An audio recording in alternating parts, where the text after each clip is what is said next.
morning of my port surgery. I'm going to be having it done at 1 and I need to be at the hospital at 12. I've been up since about 5, which is about when I've been waking up lately anyway. I couldn't eat past 6, so I got up and ate a little bit. They don't want you eating 6 hours prior to the procedure. And they also said that I would need a driver today because they're going to be giving me Versed or Sentinel to put me to sleep. However, she did say some people do remember the procedure and are like somewhat awake and hear like if they say take a deep breath. I'm hoping that I just go to sleep and I don't remember anything, hopefully. So I'm feeling a tad bit nervous, but not too bad. I think my husband's a little bit more nervous than I am. And the reason that I'm getting the port put in is because it will be a lot easier to give me my chemotherapy medication through that instead of having to do an IV every single time, because I'm going to be getting my first round of chemo is every 3 weeks for 6 cycles, and then I continue on with another 2 other ones that I initially start with out with as well, for 11 cycles every 3 weeks. So that's a lot of IVs. So I will see you later after the port is in.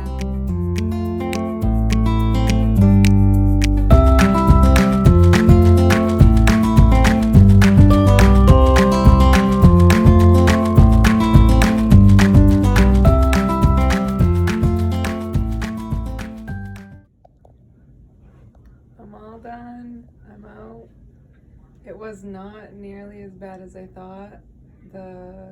Going into the room was more shocking than I thought it would be, but overall it wasn't too bad, and I'll go into more detail when I'm more awake. So it's the day after my port surgery. I'm in a little bit of pain now, but not as much as I was last night and this morning. I took Tylenol last night and again at 2 o'clock in the morning and then again at 8. And I think it's starting to wear off. I can feel some pain, but it's not like it was earlier. So I'm going to try to hold off. So I'm just going to walk you through what I went through yesterday. When I got to the hospital, they brought me to a room where they did my vitals. My husband was able to come then. Did my blood pressure, took my temperature, and then they started an IV on me. And they had kind of a hard time finding a vein, which I have experienced that before. So I think it was a really good decision to get this port, because I think this is about the 4th time in the last couple weeks that I've had to have an IV drawn, and they keep going to the same vein. So I think this will be much easier to get my chemo medications in through this port. So then the doctor came in and he just described what he was going to be doing, and they showed me what the port looks like. It's just a round plastic piece that has a part that's kind of rubbery, and then it has a catheter tube on the end of that. And so he explained to me that he would be making an incision and inserting it under my skin, and then the catheter would lead to my heart.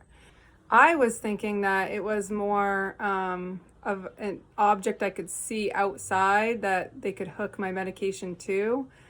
So it was nice to be able to see what it looked like before and have them describe to me what they were going to be doing.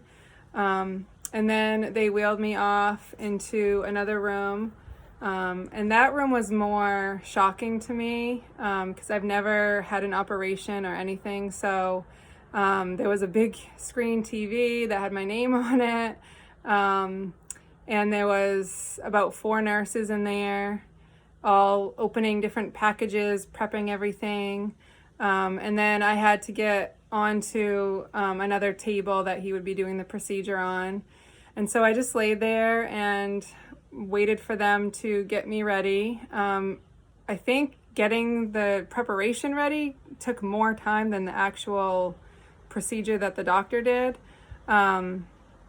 So they hooked my IV up to some medications, and I did feel like I was getting a little bit sleepy.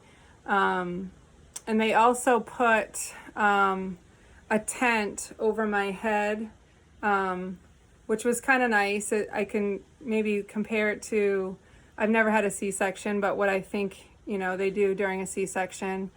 And that kind of helped me feel more at ease.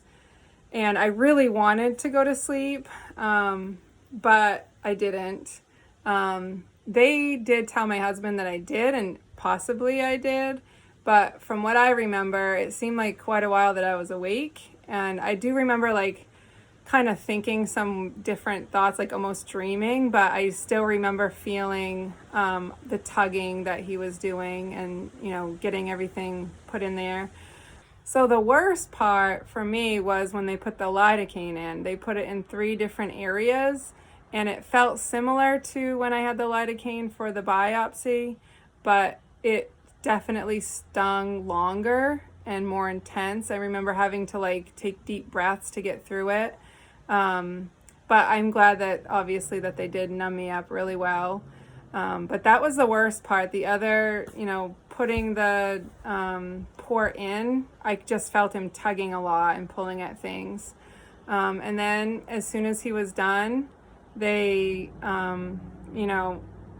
got everything situated, and then they put me back on the bed and they wheeled me back into the room. And which was also interesting. I've never really had a hospital ride. I told the nurse, I'm like, this is my first hospital ride in a bed, because I've only been to the hospital to have my children. So for me, that was an experience in itself. When I got to the room, my husband was there, and they just had me drink and eat some things since I hadn't eaten since early that morning. So within about half an hour, I was able to go. I could walk fine. I felt fine. I was just a little bit tired, but not bad. And so we got home. I did lay in bed. My husband wanted me to go right to bed, so I did that. And then I felt way more tired a few hours later. So I just laid in bed all night and just rested. So this is it. The port is down here. I don't know if you can see from the side. It's like a bump. My daughter thinks it's really weird. I have an object in me. This was where he made the incision, and that hurts more than anything, but this does feel kind of odd. I have to leave this on for 7 to 10 days.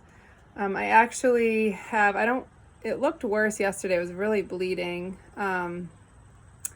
I actually have to go to the hospital back tomorrow because I'm getting a biopsy on my lymph node after having my CAT scan done, or not my CAT scan, my MRI done and my ultrasound done last Friday. They have found that they are more enlarged than the average lymph nodes, so they just want to mark it so that they can keep track of the size of it as I start my chemotherapy. And they're going to test it to see if it does have cancer in it. So when they go back tomorrow, I'm going to have them check it and maybe re-bandage this. I can't get it wet for 7 to 10 days, so I'm just opting not to shower. I'm just going to take a bath or whatever and maybe have my husband wash my hair because I just don't want to get it wet and have any kind of infection or anything. So, but I'm expecting within a day or so the pain will go away and it should be fine, and the nurses will be able to access my medications through the port. They can draw blood through it. When I go to, if I have any more scans or anything at the hospital where they have to draw IV, they can do this instead. So it's just going to be really helpful.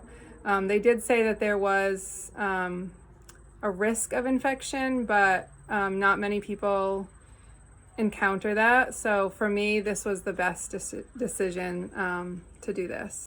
I hope this video gave you some more information about getting a port put in.